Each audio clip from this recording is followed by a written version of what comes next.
Mais uma aula importante. Agora vamos falar do protagonista. O foco aqui é o protagonista Bitcoin. Antes disso, vamos voltar para trás. O que nós falamos? Falamos aí sobre uma introdução, noções básicas aí das finanças pessoais, falamos aí também do mercado financeiro, falamos sobre indicadores econômicos, a importância de sentir, ou seja, de interpretar o humor do mercado. Para quê? Para tomar melhores decisões de investimentos. Por que eu fiz você passar por essa viagem? Entender um pouquinho sobre o sistema, a estrutura do sistema financeiro nacional também. É importante para ampliar realmente aí o seu leque de visão. Bom, mas aí já voltamos, focamos aqui diretamente aqui para tendências e oportunidades do mercado criptográfico, que foi nossa primeira aula, e agora falando sobre o protagonista, e daqui para frente o foco é 100% no mercado criptográfico. Mas você deve ter percebido o quanto foi importante essas aulas anteriores. Inclusive eu coloquei no material para você sobre as escolas de pensamento econômico, Adam Smith, John Keynes, Escola de Chicago. Falei também de Karl Menger, escola austríaca. Está aí no material, isso é muito importante para você entender. Tem uma troca de governo, vem o próximo presidente. Qual é o pensamento econômico que vai ser o tom para o desenvolvimento do próximo plano de governo? A pergunta que se deve fazer é: qual é a linha de pensamento econômico do próximo presidente que irá assumir o governo, o plano de governo? Isso vai te ajudar a entender melhor, ser mais assertivo, poder antecipar em algumas possíveis mudanças, oscilações de mercado, em algumas tendências, e claro, vai te ajudar aí nessa tomada de decisão. O nosso curso está todo focado em decisões, então por isso que você precisa realmente começar a estudar mais sobre os indicadores econômicos, estudar sobre essa evolução das escolas econômicas, justamente para quê? O próximo governo que vai chegar aí, os caras têm uma visão mais fechada, mais a mãozinha ali do Estado, intervenção do Estado. Bom, isso aí é ruim para os negócios, é ruim para os investimentos. A visão aqui do próximo governo, do pensamento econômico, a próxima linha, mais neoliberal, mais focada ali como a escola de Chicago. Bom, por isso que é importante estudar também as escolas de pensamento econômico. Eu deixei isso aí para você. Mas foca aqui agora no grande protagonista, o Bitcoin. Certamente o seu interesse só surgiu porque alguém lá atrás, com o nome de pseudônimo Satoshi Nakamoto, o cara falou o seguinte: eu vou criar o Bitcoin porque está tudo centralizado em algumas instituições, veio essa bolha imobiliária, hipotecária, as pessoas comprando, os bancos, os grandes bancos de investimentos, o poder centralizado em grandes bancos, emprestando dinheiro de qualquer jeito, injetando dinheiro na economia, como nos dias atuais, essa inflação globalizada, uma injeção de dinheiro. E o que aconteceu? Esse excesso de dinheiro na economia, de financiamento, lastro ruim, lastro fraco, subprime. Quando você vai pegar os títulos, qualidade desses títulos considerados podres, sem garantias, aí traz uma bolha para o mercado, uma grande crise, colapso em 2008. Certamente essas coisas devem ter inspirado Satoshi Nakamoto, que é o pseudônimo, a várias especulações. Se você pesquisar quem é o criador do Bitcoin, você deve encontrar aí vários nomes. Vamos focar aqui no Satoshi Nakamoto, que em 2008 para 2009, meados de 2008 para 2009, lançou o white paper, ou seja, todas aquelas características do projeto do Bitcoin, e nasce ali um sistema alternativo eletrônico de pagamento, uma moeda digital, um ativo digital. E quando você aprofunda nessa história, para você tentar identificar quem foi o verdadeiro criador do Bitcoin, o nome Hal Finney vai aparecer aí para você.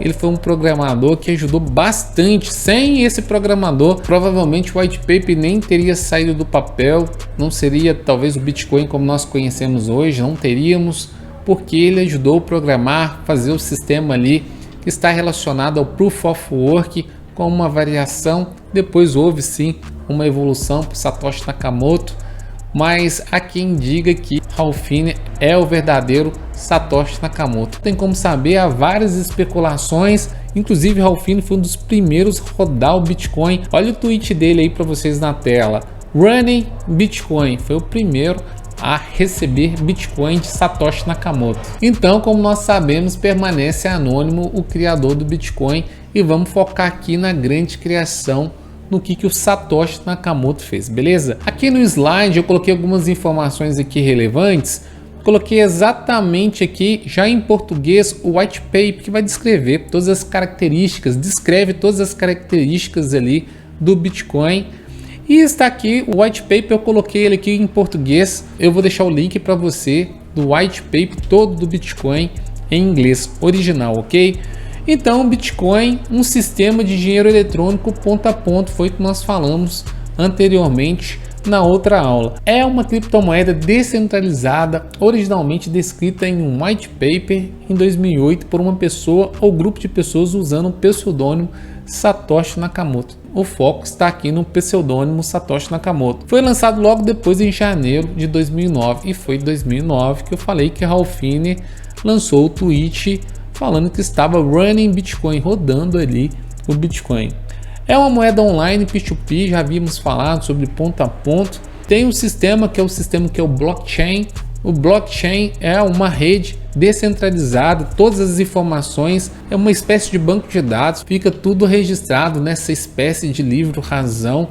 Você comprou, fez uma operação, transacionou, está registrado lá e isso é imutável. Ninguém muda e todo mundo tem acesso a essas informações. É muito legal e o cara teve uma sacada muito show. Então vamos continuar. É uma moeda online peer-to-peer, o que significa que todas as transações acontecem diretamente entre os participantes iguais, independentes da rede, sem a necessidade de qualquer intermediário. O foco aqui, se eu estou falando de finanças descentralizadas, de DeFi, se eu estou falando de Bitcoin, eu estou falando de uma rede descentralizada, sem o uso de intermediários. Vou fazer uma remessa de câmbio, vou fazer um empréstimo, vou fazer outros tipos de contratos. Eu faço aqui através de uma transferência, através desse sistema aí de pagamento de transferência. Vou pagar alguma taxa, eu pago aqui com Bitcoin, tudo aqui na rede, sem a presença aqui de um intermediário, de um terceiro, ok? O Bitcoin foi criado, segundo as próprias palavras de Nakamoto, para permitir que pagamentos online sejam enviados diretamente de uma parte para outra sem passar por uma instituição financeira.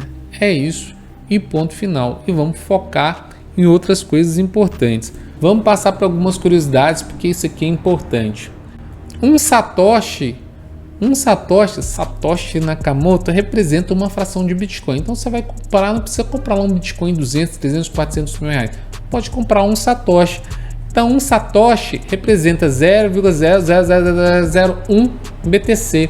E um BTC, um Bitcoin, equivale a 100 milhões de Satoshis. Só para você ter uma ideia, se o Bitcoin hoje estiver 150 mil reais, 1000 Satoshis dá R$1,50. 10 mil Satoshis, R$15. Se o Bitcoin estiver valendo hoje, que você está assistindo um vídeo, 400 mil reais, 1000 Satoshis, R$4. 40 mil Satoshis, R$40. Não precisa fazer esse cálculo. Quando você for lá na exchange, for comprar, você coloca, lança o seu dinheiro lá. Vou mostrar isso para você mais na frente e aí vai ser calculado automaticamente, mas você consegue comprar frações de Bitcoin. O tempo médio de criação de um bloco de um Bitcoin, na média, em média de 10 minutos. Então, se a gente está falando aqui de um bloco de informações, de transações que precisam ser validados por chamados minérios, ou seja, os mineradores, o blockchain é uma cadeia sequencial de blocos. Então, a cada 10 minutos é minerado ali um bloco de Bitcoin, em média 10 minutos e 144 blocos por dia. Transações ficam registradas em uma espécie de livre-razão que eu havia comentado, um livre-razão digital, denominado blockchain rede, um banco de dados. Todos possuem acesso e o registro é imutável, então fica lá na rede do Bitcoin, todo mundo consegue consultar as transações de forma transparente e o registro é imutável, não consegue mudar. Então cabe aos mineradores atualizar, verificar, eles podem fazer isso através de softwares, né, sofisticados, de hardwares também de alta potência para processar e minerar aqui, né, as informações, as transações. Vão coletar as informações assim como validá-las. São os mineradores os responsáveis, conhecidos também por nós validadores, para validar todas as operações e transações. Devem resolver um quebra-cabeça matemático para garantir acesso e adicionar um bloco de transação à cadeia. Olha que legal, são vários mineradores. Hoje você, com o seu computador em casa, você não consegue minerar um Bitcoin.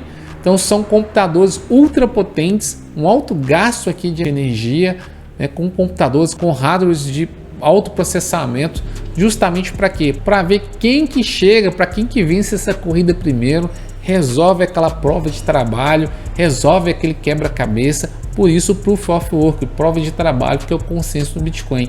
Quem resolve primeiro ganha uma taxa de transação e ganha uma recompensa aqui também em Bitcoin.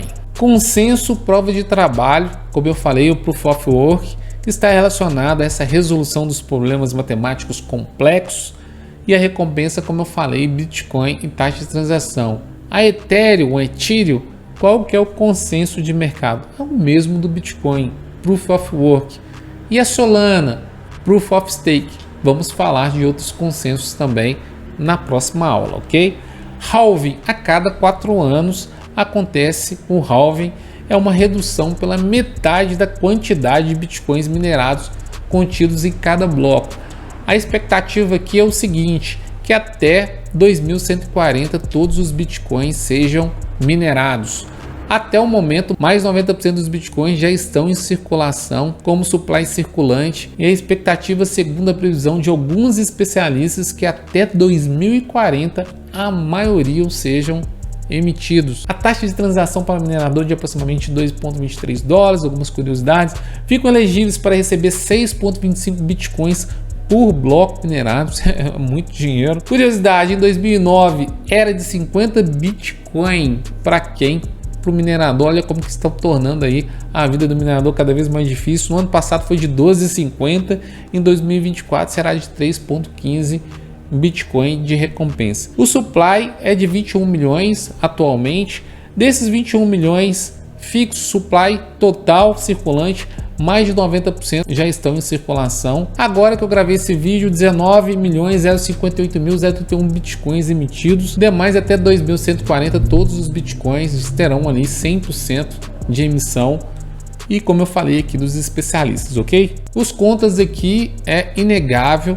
Certamente você já deve ter ouvido nas mídias que o processo de mineração exige um alto gasto energético, de poder computacional e um custo elevado. Então, hoje, para fazer mineração, há um investimento grande, muito grande, em máquinas superpotentes, e mesmo assim não quer dizer que você vai ganhar aquela recompensa lá. Se você chegar primeiro e resolver os cálculos, os problemas matemáticos, aí sim você ganha recompensa. Então, não quer dizer que você montou ali alguns equipamentos de alta potência que você vai chegar primeiro e vai ganhar. É prova de trabalho. Quem resolver a equação matemática primeiro, complexa, vai ganhar e vai levar a recompensa. Bom, uma coisa aqui que é super importante comentar e enfatizar, que já existe outras fontes aqui de energias renováveis que serão provavelmente utilizadas aí para a mineração do Bitcoin.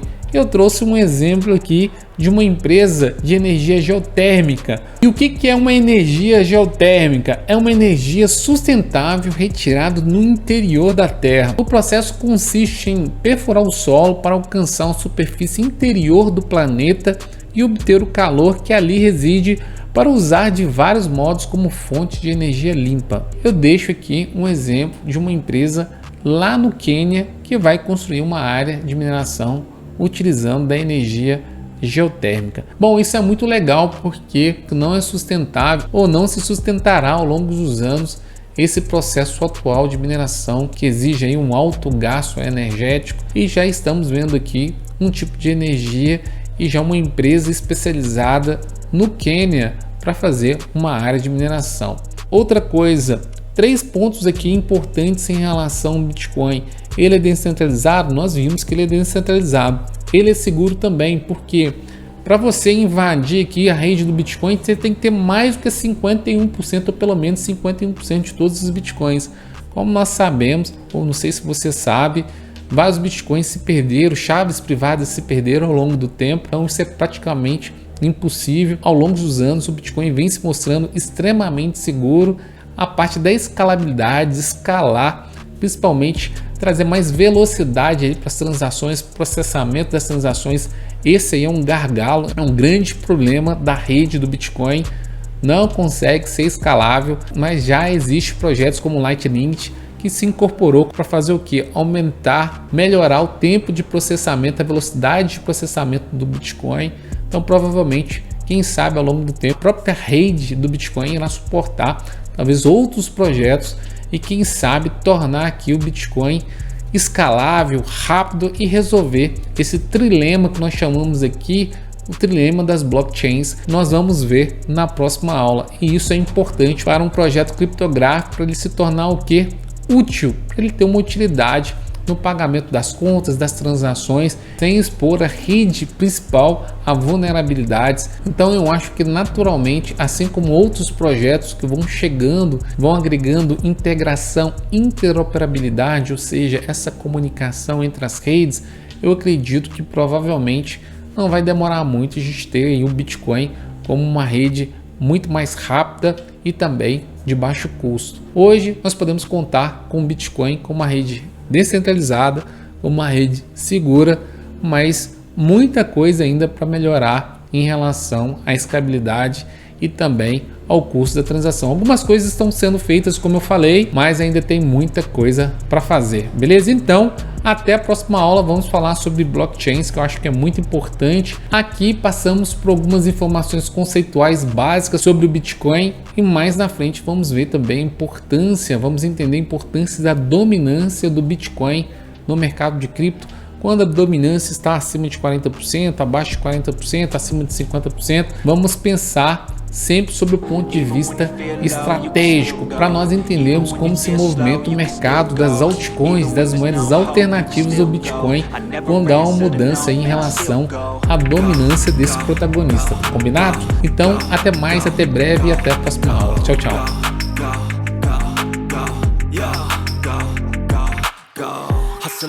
Hustle every single day.